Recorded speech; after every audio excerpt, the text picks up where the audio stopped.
എഴുതിയത് വർഗീസ് അരിമ്പൂർ. ഈ പുസ്തകത്തിലുള്ള കഥാപാത്രങ്ങളാണ് പരൽമീനും കുഞ്ഞുങ്ങളും, പള്ളത്തിയും കുഞ്ഞുങ്ങളും, ആഫ്രിക്കൻ മുഷു, മീൻപിടുത്തക്കാരൻ. ഒരിടത്ത് ഒരു പാറക്കുളത്തിൽ കുറച്ച് മീനുകൾ ജീവിച്ചിരുന്നു. അക്കൂട്ടത്തിൽ വലിയൊരു ആഫ്രിക്കൻ മുഷുവും ഉണ്ടായിരുന്നു. ചെറുതും വലുതുമായ മീനുകളെ പിടിച്ചു തിന്ന് നടക്കാനാണ് മുഷുവിൻ്റെ ഇഷ്ടവിനോദം. ഒരു ദിവസം പള്ളത്തിയും കുഞ്ഞുങ്ങളും വരുമ്പോൾ മുഷു കുഞ്ഞുങ്ങളെയെല്ലാം പിടിച്ചു തിന്നുകളഞ്ഞു. കുഞ്ഞുങ്ങൾ നഷ്ടപ്പെട്ട വിഷമത്തിൽ പോകുന്ന പള്ളത്തി മീൻ കുഞ്ഞുങ്ങളുമായി വരുന്ന പരൽമീനിനെ കണ്ടു. പള്ളത്തി പരൽമീനിനോട് പറഞ്ഞു, "നീ എങ്ങോട്ടാ ഈ കുഞ്ഞുങ്ങളുമായി പോകുന്നേ? അവിടെ ആ ആഫ്രിക്കൻ മുഷു ഉള്ള കാര്യം നിനക്കറിയില്ലേ? വേഗം ഇവിടെ നിന്ന് പോയിക്കോളൂ." അപ്പോഴേക്കും ആഫ്രിക്കൻ മുഷു പരൽമീനെയും കുഞ്ഞുങ്ങളെയും കണ്ടിരുന്നു.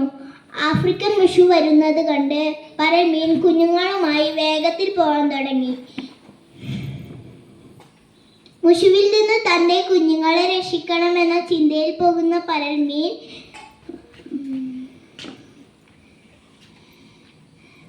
കുളത്തിലൊരു ചൂണ്ടിയിട്ടിരിക്കുന്നത് കണ്ടു. മുഷു അടുത്തെത്താറായപ്പോൾ പരൽമീൻ ചൂണ്ടയിലെ ഇരയെ വായ്ക്കകത്താക്കി. പരൽമീനിനെ അടുത്തു കിട്ടിയ സന്തോഷത്തിൽ മുഷു ചൂണ്ടയിൽ ഒരൊറ്റ കടി. പരൽമീൻ മുഷുവിൻ്റെ വായിൽ കിടന്നു പിടഞ്ഞു ചത്തു. മീൻ കുടുങ്ങിയെന്ന് മനസ്സിലാക്കിയ മീൻപിടുത്തക്കാരൻ ചൂണ്ട തറയിലിട്ടു. മുഷു തറയിൽ കിടന്നു പിടഞ്ഞു ചത്തു.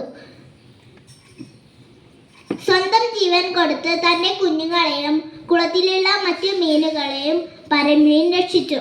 അമ്മയെ അന്വേഷിച്ചു നടക്കുന്ന പരൽമീൻ കുഞ്ഞുങ്ങളുടെ സംരക്ഷണം ഇതൊക്കെ കണ്ടുനിന്ന പള്ളത്തിമീൻ ഏറ്റെടുത്തു. ഈ പുസ്തകം എനിക്ക് വളരെ ഇഷ്ടപ്പെട്ടു. ഇതുപോലെ തന്നെയാണ് ബാക്കി 2 കഥകളും. ഈ പുസ്തകം നമ്മുടെ വായനശാലയിലുണ്ട്. എല്ലാവരും ഒന്ന് വായിച്ചു നോക്കണേ. നന്ദി.